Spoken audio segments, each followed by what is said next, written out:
नमस्कार, मैं महेश जैन, आपका हिंदी का शिक्षक। हिंदी पढ़ें, आगे बढ़ें यूट्यूब चैनल पर आपका बहुत बहुत स्वागत है। कल हमने पढ़ा था संधि और संधि के भेद के बारे में। आज है स्वर संधि के भेद। तो सबसे पहले है दीर्घ स्वर संधि। तो नाम से ही समझ में आ रहा होगा कि दीर्घ, तो इसका सूत्र है अकः सवर्णे दीर्घा।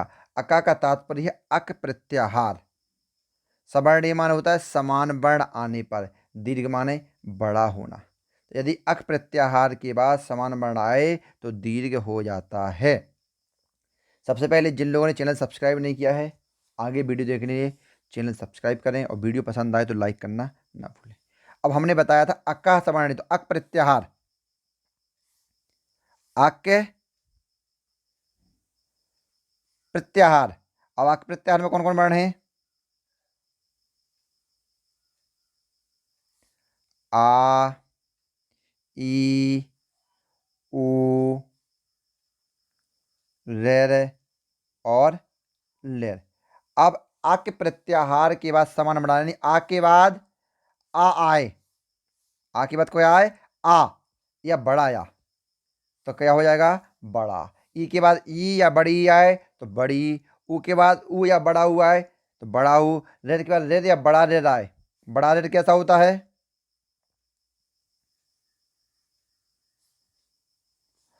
तो बड़ा रेड हो जाता है। और लेर कैसा होता है? बड़ा लेर। लेकिन कहीं भी किसी भी माने लेर का वर्ण का दीर्घ संधि में उपयोग नहीं होता, यानी लेर का दीर्घ में उपयोग नहीं होता, यानी बड़ा लेर होता नहीं है। ठीक। अब जैसे नियम लिखें हम,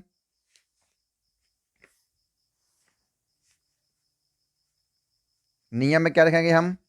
जिसको सूत्र समझ में आ गया तो समझ सूत्र से हो जाएगा, नहीं आया तो नियम जब ह्रस्व यानी लघु या दीर्घ। अब लघु या दीर्घ मतलब छोटा या बड़ा। आ,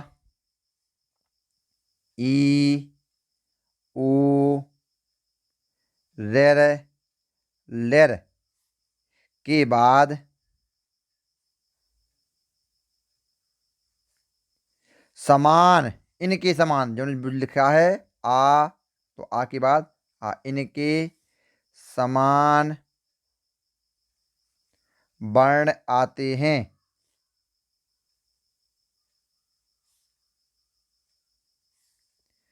तो दोनों मिलकर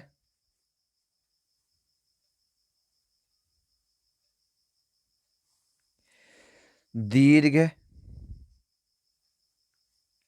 हो जाते हैं।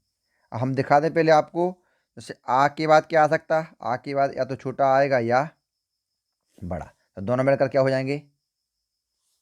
ई के बाद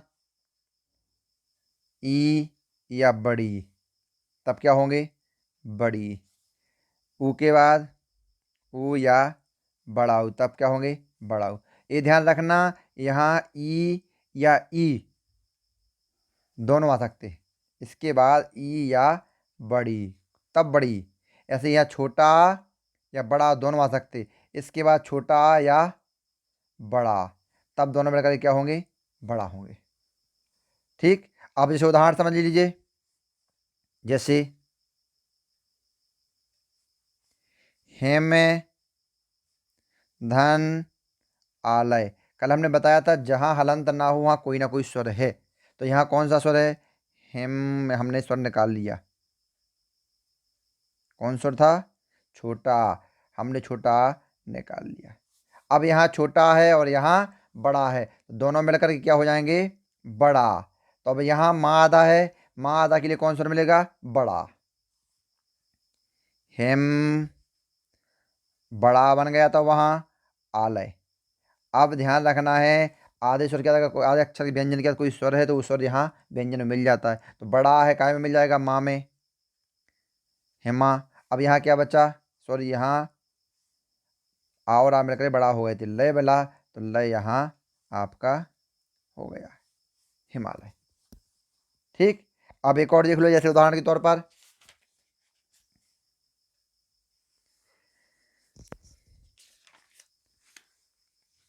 पुस्तक, धन, आलया। अब यहाँ पुस्तक में कौन सा है, समझ गए होंगे सब लोग। जो समझ गए वो पहले से करने लगे। पुस्तक में से निकाला हमने छोटा सा आ, धन, आलय, और आके क्या हो जाएगा, बड़ा। अब यहाँ क्या बचा, पुस्तक, धन, बड़ा आ, धन, लया। अब आ कहाँ पहुँच जाएगा व्यंजन के लिए, पुस्तकालया। ऐसे ई बाय देखो, रवि।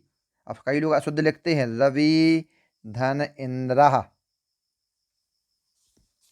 रवि में कौन स्वर है, छोटी ई, रव, ई स्वर निकाल लिया हमने, इंद्रा।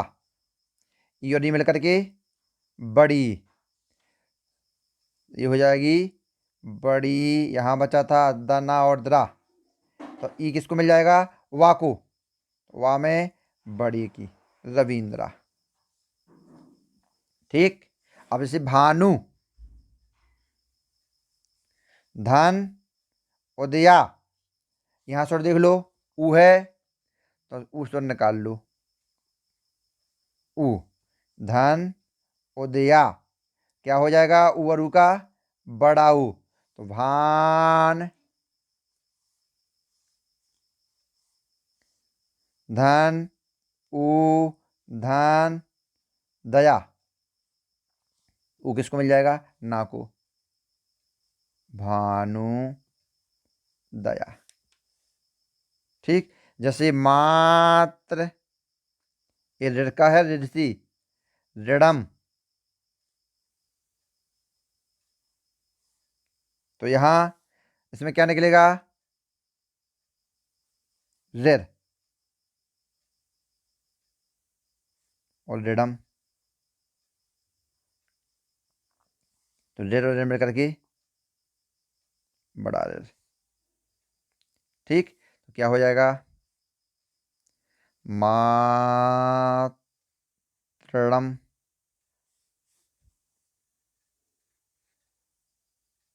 ठीक। तो ये हो गई आपकी दीर्घ संधि। अब कभी कभी दिक्कत आती है कि हम विच्छेद कैसे करें। तो विच्छेद करने के लिए सबसे सरल तरीका बता दें हम, कहीं कहीं दिक्कत होगी। जैसे लिखा रामावतार। अब यहाँ देखना है, जब दो सार्थक शब्द होंगे तो यहाँ रा से होगा, तो माँ अवतार कोई सार्थक नहीं है। अब यहाँ देखिए, माँ बड़ा माँ है, तो बड़ा माँ है, तो बड़ा माँ यानी बड़ा आ कहाँ से बनता है, तो देख ले हम, राम बड़ा है, बड़ा आ, धन, बता रहा। यहाँ से बड़ा निकाल लिया। अब बड़ा कौन कौन से बनता है, अब रामा तो होगा नहीं, तो छोटा और छोटा मिलकर क्या बने, बड़ा। तो एक आधे दो राम को, तो हो जाएगा राम पूरा, और एक आधे दो अवतार को, तो हो जाएगा ये अवतारा। तो सबसे पहले मैं देखना सार्थक शब्द कहाँ से निकल रहे, बीच से हम निकाल सकते हैं। तो ये हो गई आपकी तुम्हारी दीर्घ स्वर संधि। अब देखेंगे अगली, दूसरी है आपकी गुण स्वर संधि।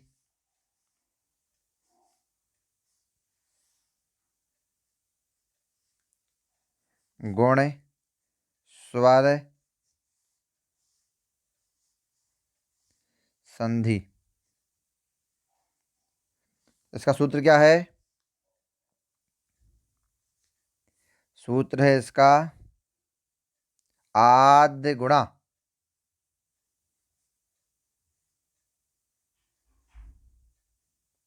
तो पहली चीज ध्यान रखो, व्यंजन संधि में पढ़ेंगे आप, यहाँ आद में आत धन गुणा।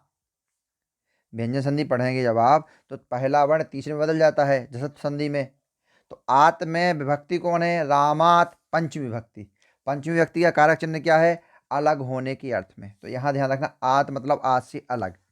यदि आ से अलग आता है तो उसके बाद क्या आएगा, जैसे आ, ई, उ, रे, और लेर। तो आ छोड़ दो। अब आ के बाद आ से अलग कौन आ सकते हैं अक प्रत्याहार के? ई उ ऋण और लेर।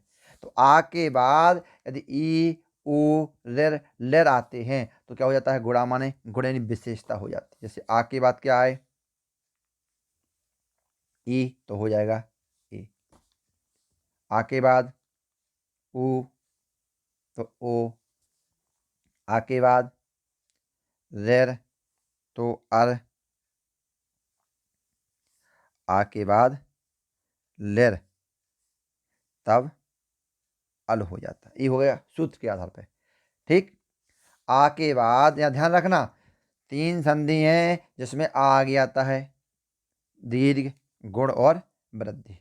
इसके बाद आ के बाद यहाँ आ गया ई उ रेर रेर, तो ये ओ और अर और अल। अब लिख लेंगे आप नियम। नियम क्या है इसमें? यदि आ या बड़ा आ के बाद ह्रस्व या दीर्घ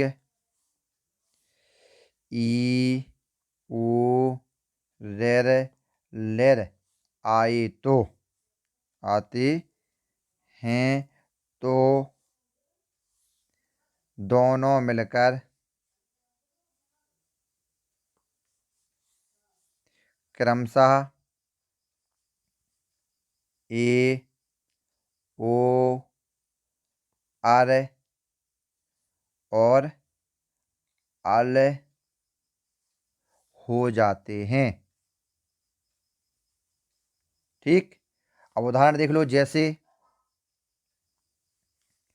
ओपे धन इंद्रा। तो पहले तो हमें क्या करना है? स्वर निकाल लो। पा में व्यंजन है नहीं है, विसर्ग है नहीं है, तो क्या है? स्वर। अब स्वर कौन सा है? छोटा आ। अब आ के बाद क्या आ गया? इंद्रा। आ और ई दोनों मिलकर क्या हो जाएंगे?